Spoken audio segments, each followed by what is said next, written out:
The Afghan sun beat down mercilessly on the rocky mountainside as Staff Sergeant Maria Rodriguez adjusted her scope for the third time that morning.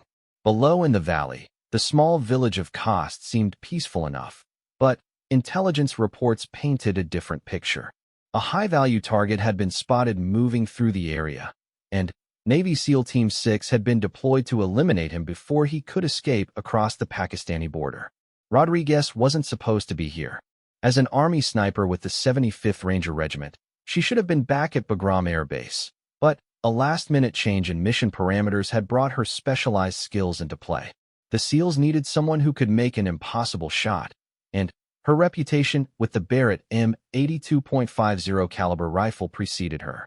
Commander Jake Sullivan crouched beside her position, his weathered face showing the strain of 3 unsuccessful attempts to get a clear shot at their target. The man they were hunting, Khalil Nazir, was a bomb maker responsible for dozens of IED attacks that had killed American and Afghan forces alike. He was smart, paranoid, and always surrounded by human shields. "Rodriguez, what's your assessment?" Sullivan asked quietly, his voice barely audible over the desert wind. Maria kept her eye pressed to the scope, studying the compound below. The target building was a traditional Afghan home made of mud brick and stone, with high walls surrounding a central courtyard. Through her powerful optics, she could see movement in the shadows, but getting a clean shot seemed impossible. "Sir, he's using the women and children as cover," she replied, her voice steady despite the gravity of the situation. "Every time he moves between buildings, he keeps civilians between himself and our position. My teammate tried 3 different angles yesterday, but each time, she didn't need to finish. They all knew what had happened." Petty Officer First Class David Chun, the team's primary sniper, had taken position after position, only to find his shot blocked by innocent villagers. The mission had strict rules of engagement. No civilian casualties were acceptable, which made their job nearly impossible.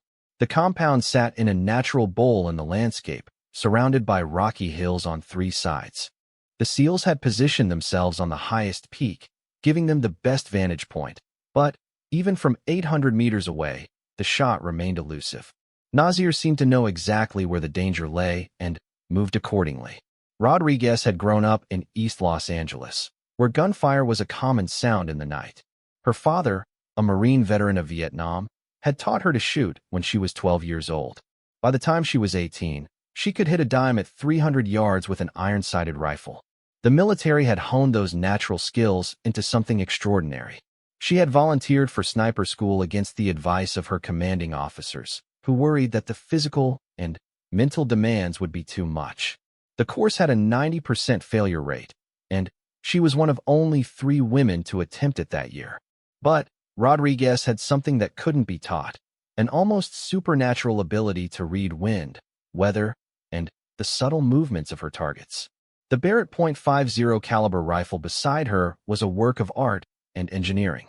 Weighing nearly 30 pounds and measuring over 4 feet long, it could send a bullet through an engine block at over a mile away.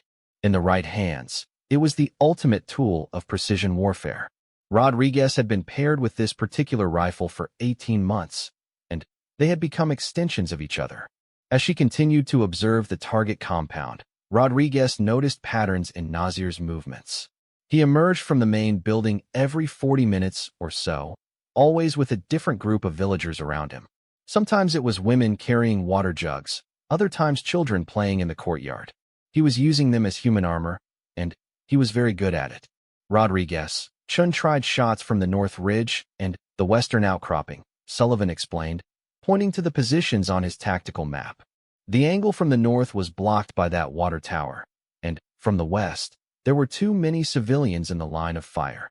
She nodded, understanding the challenge. In her 2 years of combat deployments, she had faced difficult shots before, but this was different. The target wasn't just physically protected. He was protected by Rodriguez's own moral code and the strict rules of engagement that governed American forces. The radio crackled to life as intelligence updates came in from drone surveillance overhead. Nazir was expected to move again within the next 2 hours, possibly heading for a vehicle that would take him toward the border. Once he left the compound, tracking him would become exponentially more difficult.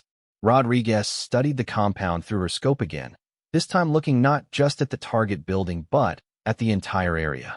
The village had been built in a natural depression, with the main road winding down from the north. There was a mosque on the eastern edge, its minaret rising above the other buildings. To the south, she could see terraced fields where villagers grew crops. "Ma'am, if I may," came a voice from behind her. It was Petty Officer Chun, the SEAL sniper who had been trying to make this shot for the past day. "I've been watching this guy's patterns. He's smart, but he's also predictable. Every time he moves, he goes from the main house to the building with the green door, then to the mosque, then back. The timing varies, but the route stays the same." Rodriguez appreciated the information. Chun was a skilled operator with dozens of confirmed kills to his credit. If he couldn't make the shot, it wasn't for lack of ability or effort. "What about the civilian patterns?" she asked. "Do they follow any kind of schedule?" Chun pulled out a small notebook where he had been tracking movements. "The women go to the well twice a day, morning and evening. The children play in the courtyard mostly in the afternoon when it's not too hot. But our guy, he seems to know exactly when they'll be around." As if summoned by their conversation, Nazir appeared in the doorway of the main building. Through her scope, Rodriguez could see him clearly for the first time. He was a thin man, perhaps 40 years old, with a full beard and traditional Afghan clothing. More importantly, he was flanked by two young boys, probably his sons, and an elderly woman who might have been his mother. Rodriguez tracked him as he moved across the courtyard toward the building with the green door. Her crosshairs settled on his chest, but she couldn't take the shot. The children were too close, and even with the incredible power and accuracy of the Barrett, the risk to innocent life was too great. "This is what we've been dealing with," Sullivan muttered. "He knows we're out here somewhere, and he's using those kids as insurance." The frustration in the commander's voice was evident. Navy SEALs were accustomed to quick, decisive action.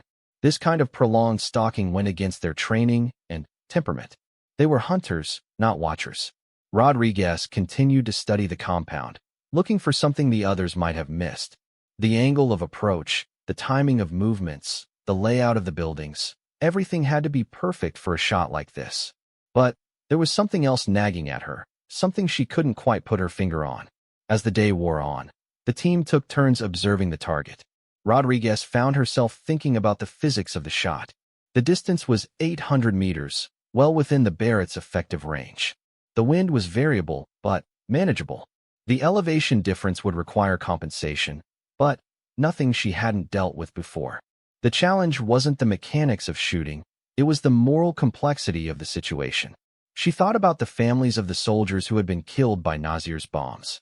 Roadside explosives that had torn apart Humvees and ended young lives far from home. The man in her crosshairs was directly responsible for that pain and suffering. But he was also a human being, surrounded by other human beings who bore no responsibility for his crimes. As afternoon turned to evening, Rodriguez made a decision that would change everything. She asked Sullivan for permission to spend the night observing the compound, studying not just Nazir's movements, but the entire rhythm of village life. There had to be a window, a moment when she could take the shot without risking innocent lives.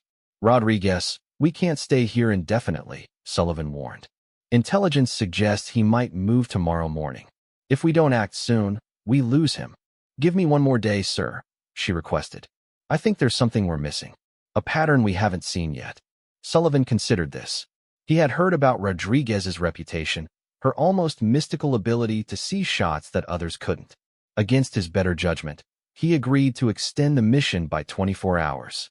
As darkness fell over the Afghan mountains, Rodriguez settled in for a long night of observation. Through her night vision scope, she could see the compound below, now lit by cooking fires and oil lamps. The peaceful scene was a stark contrast to the deadly game of cat and mouse being played out. She watched as families gathered for evening meals, children were called in from play, and the normal rhythms of village life continued.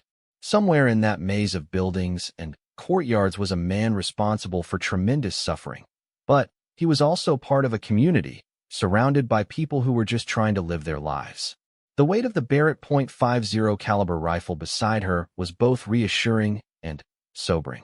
In a few hours, That weapon might change everything for everyone in the village below. The question was whether Rodriguez could find a way to use it without betraying everything she had sworn to protect. As the hours passed, and the village settled into sleep, Rodriguez continued her vigil, knowing that tomorrow would bring either success or the painful necessity of letting a dangerous man escape. The shot she needed was out there somewhere, waiting to be discovered. She just had to be patient enough to find it. Hashtag the Navy SEALs couldn't get a shot until she lifted the Barrett .50.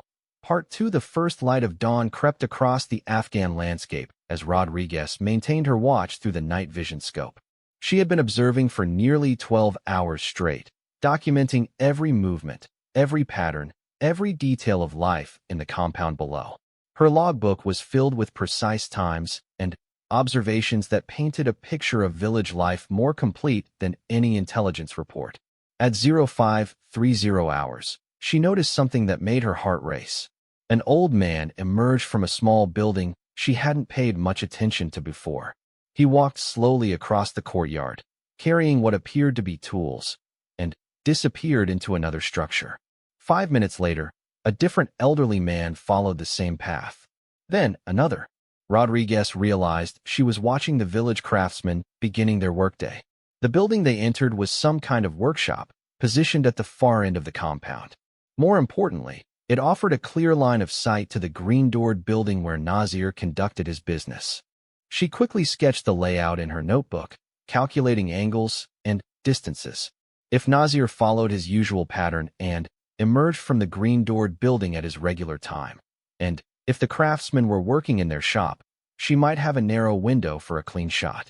Commander Sullivan crawled up beside her position. "What do you see, Rodriguez?" "Sir, I think I found our window. There's a workshop at the back of the compound that the village craftsmen use.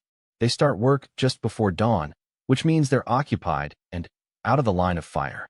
If Nasir sticks to his schedule, he'll emerge from that building at 0600 hours. Sullivan studied the compound through his own binoculars. That's still 800 meters through a narrow gap between buildings. Can you make that shot? Rodriguez had been asking herself the same question all night. The Barrett .50 caliber was accurate at extreme ranges, but this shot required threading a needle. The gap between buildings was perhaps 3 feet wide, and she would have maybe 2 seconds while Nasir was in view before he reached the cover of the next structure. "Sir, I've made harder shots in training," she replied, though privately she admitted this would test every skill she possessed. The radio crackled with an update from intelligence. Vehicle movement had been detected 2 kilometers to the south, heading toward the village. Nasir's extraction was beginning. They had perhaps 30 minutes before their window closed forever. Rodriguez began her shooting preparations with the methodical precision that had been drilled into her through years of training. She checked the Barrett's scope settings, calculated the ballistic data for the range and environmental conditions, and settled into her shooting position. The rifle's bipod was adjusted to the perfect height, and she began controlling her breathing to slow her heart rate. Beside her, Petty Officer Chin assisted with spotting duties, using a high-powered scope to observe the target area and call wind conditions. The morning air was relatively still, but even a slight breeze at this distance could deflect the massive .50 caliber round enough to miss the target. "Wind is calm, maybe 2 miles per hour from the west," Chin reported quietly. "Temperature steady at 68 degrees. Rodriguez made final adjustments to her scope, compensating for the bullet drop at 800 meters. The .50 caliber round would leave the barrel at nearly 3,000 feet per second, but gravity and air resistance would slow it considerably by the time it reached the target. She had to aim several feet above Nasir's position to account for this drop. At 0558 hours, movement appeared in the compound. Nasir emerged from the main building, following his established pattern. But this time, something was different. Instead of the usual crowd of women and children, he was accompanied by only 2 men, probably bodyguards or lieutenants. "Target is moving early," Sullivan observed tensely. "Rodriguez, can you take the shot?" She tracked Nasir through her scope as he moved across the courtyard. He was walking quickly, more urgently than she had seen before. The approaching vehicles had obviously changed his timeline. As he reached the green-doored building, Rodriguez realized her careful calculations might be worthless if he didn't follow his usual route. But Nasir paused at the doorway, turning to speak with one of his companions. For a moment, he was perfectly positioned in the gap between buildings, with no civilians in the line of fire. Rodriguez had her shot. Her finger moved to the trigger, applying the steady pressure that had been ingrained through thousands of rounds of practice. But something made her hesitate. Through the scope, she could see into the workshop where the craftsmen were working. One of them, an elderly man with a white beard, was standing directly behind where her bullet would travel if she missed high. "Take the shot," Sullivan urged quietly. Rodriguez's training told her to fire. Every tactical consideration supported pulling the trigger. But her moral compass demanded absolute certainty that no innocent person would be harmed. The craftsman moved another step to the right, clearing the potential line of fire. Rodriguez began her breathing cycle. In, out, in, half out, hold. Her finger completed its pressure on the trigger. The Barrett erupted with a thunderous roar that echoed across the mountains. The massive .50 caliber round crossed the 800-meter distance in less than a second, carrying with it the kinetic energy of a freight train.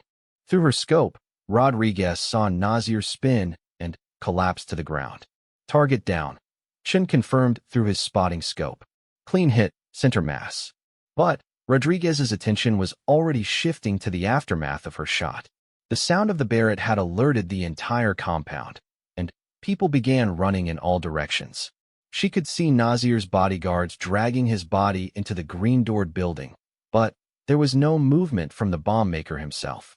The vehicles that intelligence had detected were now visible on the approach road, racing toward the compound. Rodriguez realized they had perhaps 5 minutes before the area would be swarming with hostile fighters. "We need to move," Sullivan declared, already packing his equipment. "Extract to primary LZ." Rodriguez carefully secured the Barrett and gathered her gear. The shot had been successful, but she felt no satisfaction in the kill. Nasir had been responsible for countless deaths, but ending a human life, even a deserving one, carried a weight that never got easier to bear. As the SEAL team began their withdrawal from the observation position, Rodriguez took one last look at the compound below. The craftsmen had emerged from their workshop, drawn by the sound of gunfire. They stood in the courtyard looking confused and frightened, ordinary people caught up in the larger conflict that had defined Afghanistan for decades. The team moved quickly across the rocky terrain, following predetermined routes toward their extraction point. Behind them, the compound erupted in activity as Nasir's associates arrived to find their leader dead. Radio chatter intercepted by intelligence units confirmed what Rodriguez already knew. Her shot had found its mark. During the movement to the landing zone, Rodriguez found herself walking beside Chun, the SEAL sniper who had attempted the shot for the previous day. She expected some resentment or professional jealousy, but found neither. "Hell of a shot," Chun said simply. "I couldn't see that angle you found. The workshop workers, the timing, I missed all of it." Rodriguez appreciated his professionalism. "You did the groundwork. All those observations, tracking the patterns. I just happened to catch the one moment when everything lined up." But, privately, she knew it had been more than luck. Something in her had seen the possibility that others missed, a combination of technical skill and intuitive understanding that she couldn't fully explain even to herself. The extraction helicopters appeared on the horizon just as small arms fire began to erupt from the direction of the compound. Nasir's people were searching for the source of the shot that had killed their leader, but the SEAL team was already too far away to be threatened. As Rodriguez climbed aboard the helicopter, she thought about the phone call she would make to her father when she returned to base. He would be proud, she knew, but he would also understand the complex emotions that came with taking a life, even when that life belonged to someone who had caused so much suffering. The helicopter lifted off, carrying the team away from the mountains and back toward the relative safety of Bagram Air Base. Below them, the Afghan landscape stretched endlessly, a harsh and beautiful country that had tested the skills and resolve of warriors for centuries. Rodriguez secured the Barrett in its case and settled back for the flight. The mission was complete, but she knew that somewhere in Afghanistan, another bomb maker would soon take Nasir's place. The war would continue, with different faces but the same deadly game of hunter and hunted. As the helicopter flew over the rugged terrain, Rodriguez reflected on the moment when she had finally taken the shot. It hadn't been the technical challenge that had made it difficult. She had made longer, more complex shots in training. It had been the moral weight of the decision, the absolute requirement that no innocent person be harmed in the process of stopping a guilty one. The Barrett .50 caliber rifle had done its job perfectly, but Rodriguez knew that the real test hadn't been of the weapon or even of her marksmanship skills. It had been of her judgment, her patience, and her commitment to the values that separated American forces from the terrorists they fought. That night, as she wrote her mission report, Rodriguez would struggle to capture in military terminology the complexity of what had happened on that mountainside. The official record would note the successful elimination of a high-value target at extreme range under challenging conditions. But the full story, the hours of careful observation, the moral calculations, the split-second decision-making that would remain between her and the mountains that had witnessed it all. The Navy SEALs couldn't get a shot until she lifted the Barrett .50. Part 3 weeks after the successful mission, Rodriguez found herself in a sterile debriefing room at Bagram Air Base, facing a panel of senior military officials.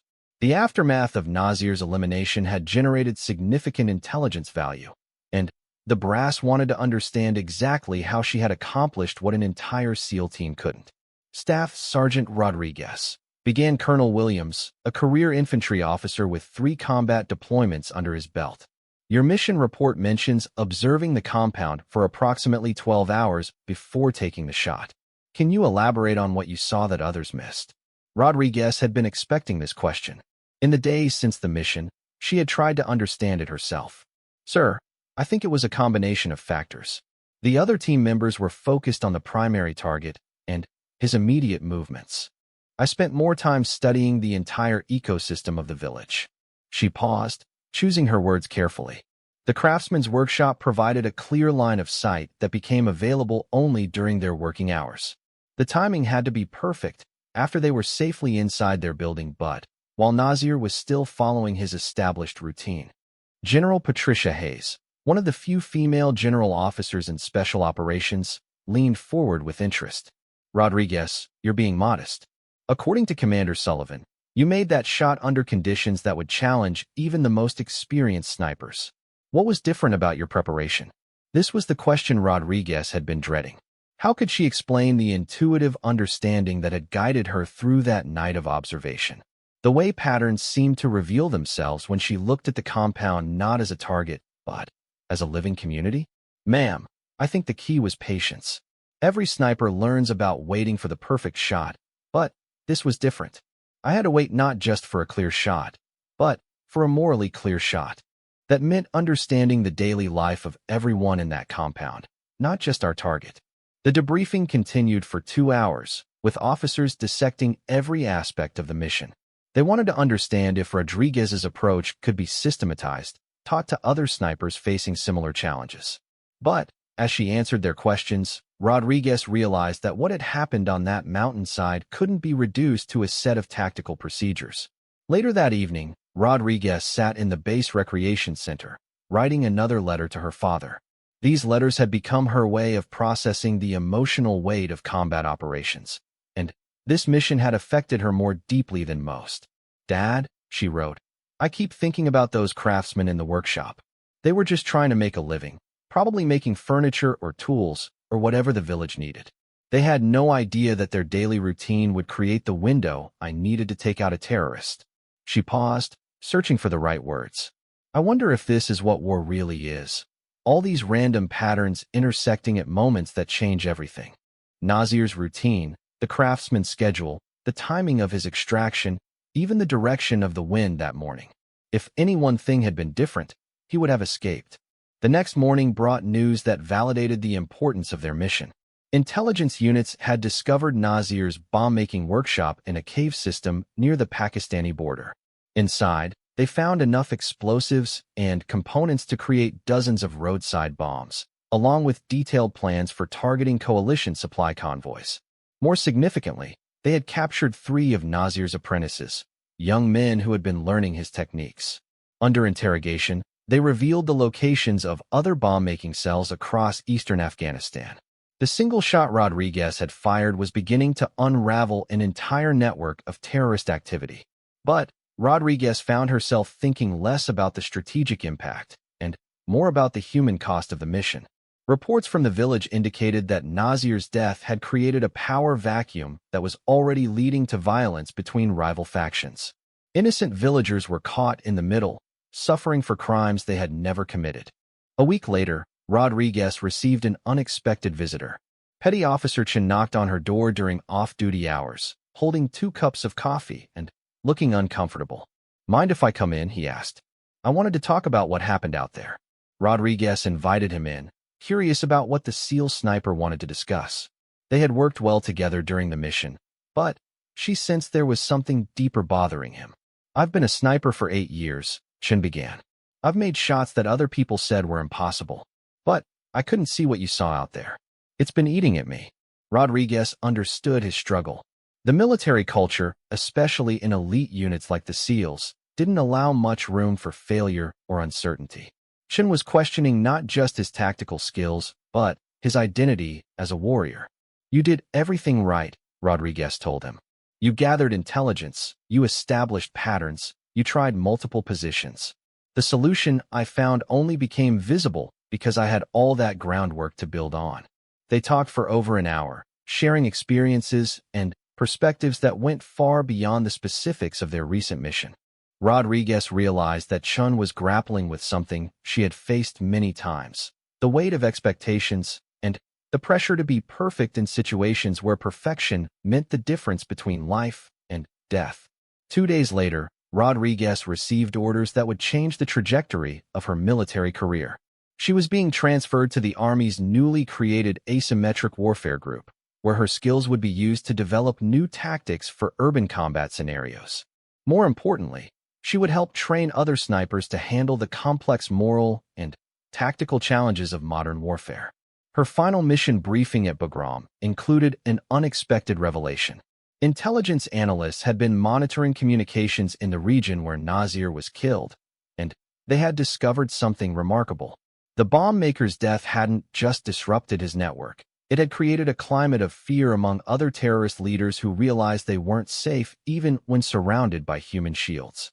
"Rodriguez," explained Major Sarah Kim, the intelligence officer conducting the briefing, "your shot accomplished something beyond the immediate tactical objective. You demonstrated that American forces can eliminate high-value targets without causing civilian casualties. That precision has a psychological impact that goes far beyond taking out one bad guy." As Rodriguez prepared to leave Afghanistan, she took one final helicopter ride over the mountainous terrain where she had spent so many months. From the air, the landscape looked peaceful, almost serene, giving no hint of the deadly conflicts being played out in its valleys and ridges. She thought about the Barrett .50 caliber rifle that had been her constant companion throughout the deployment. The weapon was staying behind with her replacement, but the lessons she had learned would travel with her to her next assignment. She had discovered something about herself on that mountainside, a capacity for patience and moral clarity that went beyond technical skill. Her phone buzzed with a text message from an unknown number. As she read it, Rodriguez felt a chill run down her spine. The message was simple: "We know who you are. This isn't over." Rodriguez showed the message to her commanding officer, who immediately initiated security protocols. But she wasn't surprised by the threat. Nazir had been part of a larger network, and her successful shot had made her a target for revenge. This was the price of being effective in the shadow war against terrorism. During her final night at Bagram, Rodriguez walked the perimeter of the base, reflecting on the mission that had defined her deployment. She had joined the army to serve her country, but she had discovered that service meant more than just following orders. It meant making moral choices under impossible pressure, finding solutions that others couldn't see, and accepting responsibility for the consequences of her actions. The next morning, Rodriguez boarded a transport plane that would begin her journey home. As the aircraft climbed away from Afghanistan, she looked down at the compound where Nazir had died. From this altitude, it was just another collection of buildings in an endless landscape, giving no sign of the drama that had unfolded there. But Rodriguez knew that the real story wasn't about the shot itself. It was about the hours of patient observation that had made the shot possible. It was about finding a way to eliminate evil without compromising the values that defined the difference between a soldier and an assassin. As the plane flew west toward home, Rodriguez began planning her new role as an instructor. She would teach other snipers not just how to shoot, but how to see, how to read the complex patterns of human behavior that could reveal the brief moments when precision force could be applied without moral compromise.